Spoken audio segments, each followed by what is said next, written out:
Konsep upacara model begini ini adalah peninggalan kolonial, saudara. Dimana nanti Ya, izin speech ya Pak.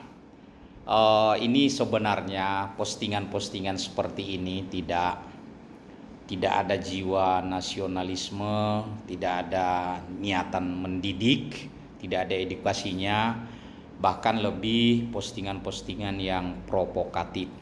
Siapa bilang model upacara seperti itu peninggalan kolonial?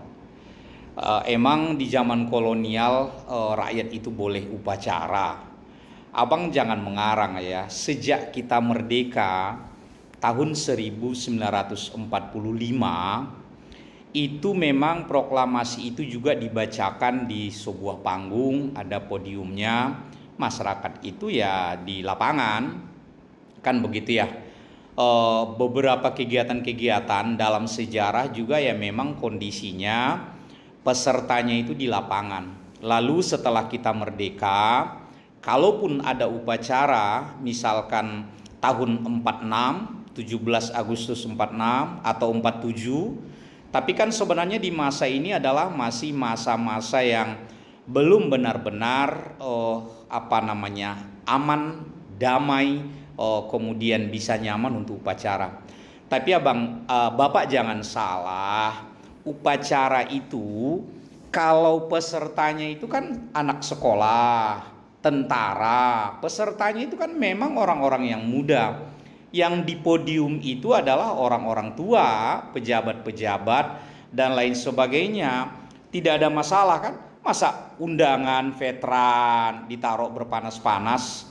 Masa misalnya orang-orang tua, para pejuang, para veteran itu ditaruh tanpa di tenda, disamakan dengan para tentara-tentara yang fisiknya masih kuat?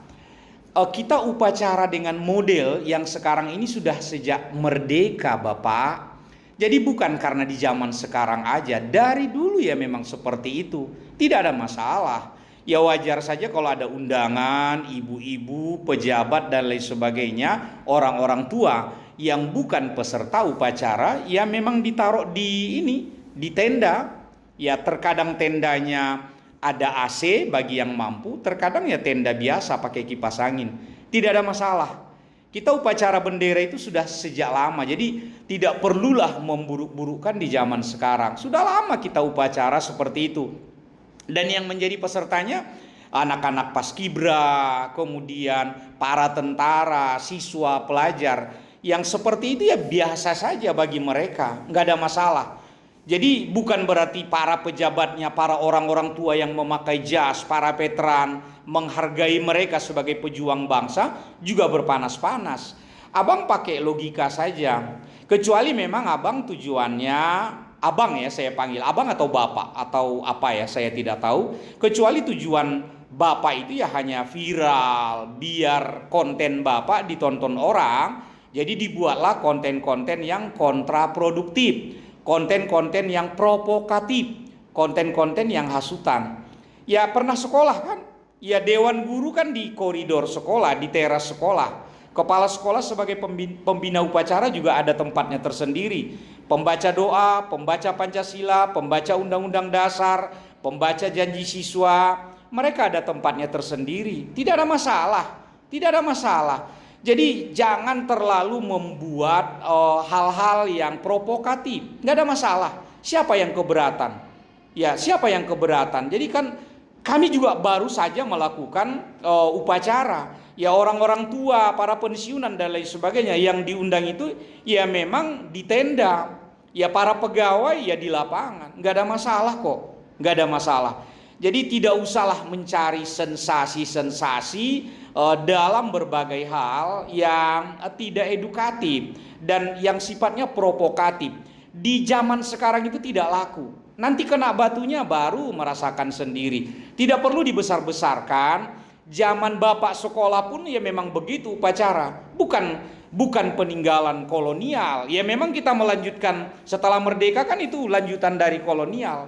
Tapi tidak ada maksud sara atau diskriminasi dan sebagainya. Hal yang biasa saja kok. Tidak ada masalah.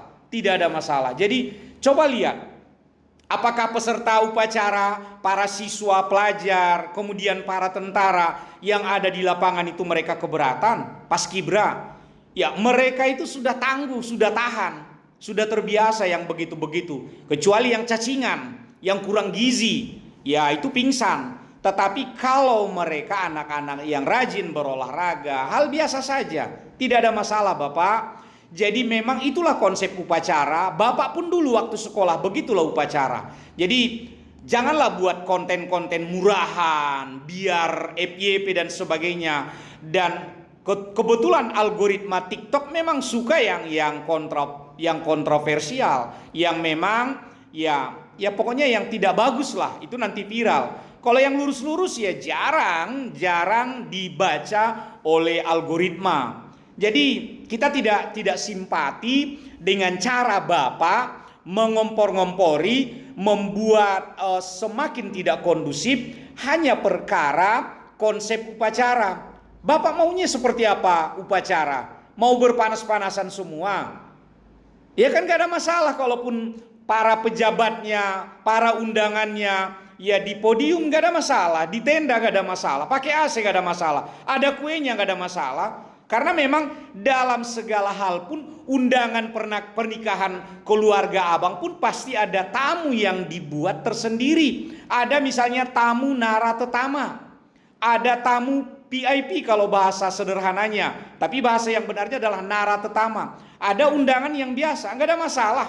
Kita nggak, bukan berarti kita itu mau disamarata sama rasa. Kita ini kan negara yang memang tetap dalam adat pun seperti itu selalu. Kapan kita duduk di ruang tengah, kapan kita duduk di belakang, kapan kita menjadi pembicara, kapan ikut di ruang masak dan lain sebagainya. Semua ada bidangnya masing-masing, ada ketentuannya masing-masing. Jadi tidak perlulah dengan hanya mencari sensasi. Konsep upacara pun dibahas. Ya memang dari dulu, bukan hanya di presiden yang sekarang. Dari dulu memang seperti itulah konsep upacara. Warnanya juga merah putih, nggak pernah warna lain. Ya memang seperti itu. Lombanya juga nggak jauh-jauh dari baris berbaris, gerak jalan, defile, karnaval, panjat pinang, tarik tambang. Ya memang begitu. Itulah dari dulu yang kita biasakan karena ini adalah pesta rakyat. Yang penting murah meriah dan rakyat merasakan kebahagiaan. Kantor, perusahaan, karyawan itu diliburkan dan mereka ikut heboh panjat pinang atau kegiatan-kegiatan yang lain. Jadi ya tidak akan laku postingan Bapak kalau yang seperti itu. Kalau hanya cuma mencari sensasi, mencari kelebihan-kelebihan. Mungkin itu saja ya Pak. Tidak apa-apa. Tidak perlu itu dibesar-besarkan. Terima kasih.